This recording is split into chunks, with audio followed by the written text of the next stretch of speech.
Yo, what's up mga master? Ano ba yung mga over sa chords? Yan. Explain ko daw to, pero bago lahat, magbibigay muna ako ng disclaimer. Di po professional na gitarista, nagtuturo lang po ako base sa alam ko at sarili kong research, experience, nasa sa inyo na yan kung susundin nyo o hindi itong mga tinuturo ko. Let's go!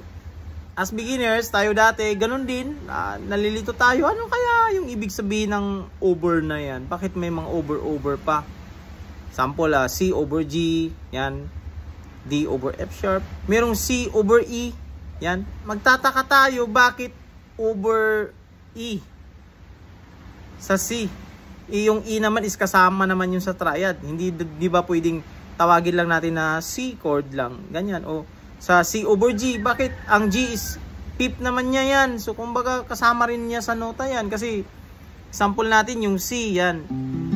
So, yung C natin, may triads, di ba yan, mga master, na C, E, G, yan.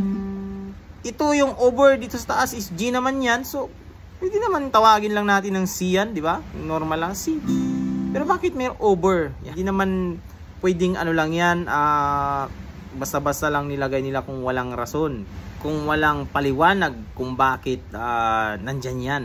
Yun. So, ito yun mga master. Sasagutin natin ito mga master. Start tayo dito sa C. C over E. Yung ating normal na C chord, actually mga master, ito yung ating C chord. Yan. Yan. Hanggang dito tayo mag-start sa ating dominant note. Mga kwerdas lang mga master. Kumbaga dito tayo nag-start. Yan. Ito is dead note yan. Kumbaga tawagin, pwede nating ilapatan lang ng ating thumb para hindi siya tumunog, mute lang siya. O pwedeng hindi mo na yan siya isama sa pag-strum yan. Kasi yung ating chords is C chord. Kumbaga sa lahat ng mga chord, bakit na-identify natin to na G? Dahil yung pinakamababa niya na nota is G o yung tunog niya, di ba? O bakit ito na-identify natin as D? Dahil sa pinakamababa niya na tunog na D. O bakit ito in-identify natin na E? Dahil sa pinakamababa niya rin ulit na tunog na E. Yan. At ganon din yung ating A. Yan. Dahil din sa pinakamababa niya ulit na tunog na yung A. So balik na tayo mga master. Kaya yung C natin hanggang dito lang. Yan sa ring finger. Kasi ito yung kanyang pinakamababa na tunog. Or siya yung dominant note natin. Yan. Dominante yung note na yan. Kumbaga, dahil dyan sa nota na yan, nakilala natin yung ating C chord. Take note kayo mga master dyan sa dominant note na yan mga master yan. Para maintindihan nyo na to kung bakit nagkakaroon ng mga over. Yan. So, yung tanong ng ating kamaster, bakit daw nagkaroon ng C over E? Yan. Yung over na yan is mag-a-add tayo ng low. Mas mababa yung tunog sa ating dominant notes sa chord, pinaka-chord natin. Example, pag nakalagay dyan sa chord natin na C over E, wala tayong gagalawin, wala tayong babaguhin sa ating mga daliri. Simply, isama natin yung ating E note. Yan. Yan. Or mas low yung tunog sa kanya. Although yan siya yung C, pero meron tayong over E. Yan.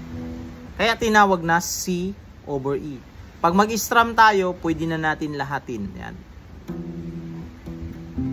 Yan. C over G.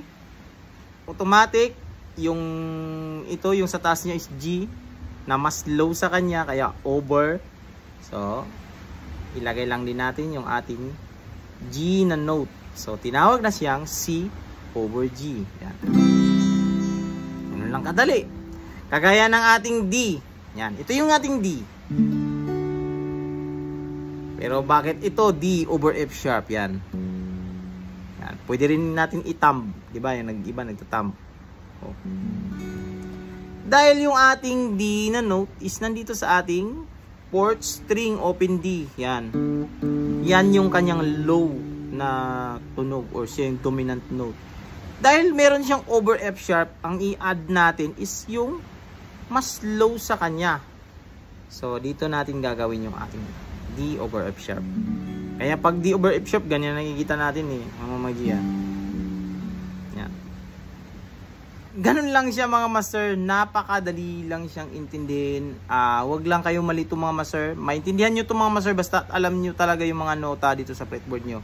Kaya nga lagi ko sinasabi na unahin muna natin i-memorize yung mga nota sa ating fretboard kasi napakalaki ng ambag pag alam mo yung nota ng mga fretboard kasi hindi ka na malilito kung saan-saan yan natin hanapin yung mga nota na yan.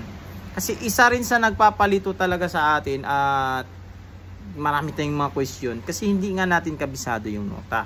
Kung baga pag alam mo yung mga nota dito sa fretboard, hindi lang to sa mga nagli-lead, hindi lang malaki na yung benepisyo niya kahit mga diminished na yan, matukoy na natin yung mga diminished na yan, kung saan yan, anong mga chords na yan.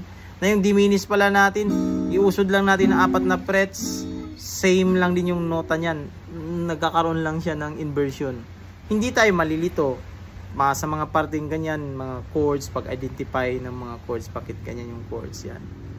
Bakit yung triads ng minor is iba sa major triad. So, yun lang sa video natin na ito mga master. Sana nakapulot kayo ng aral dito mga master sa ating tutorial na ito mga master. So, this is Mark Music. God bless you all. Peace out.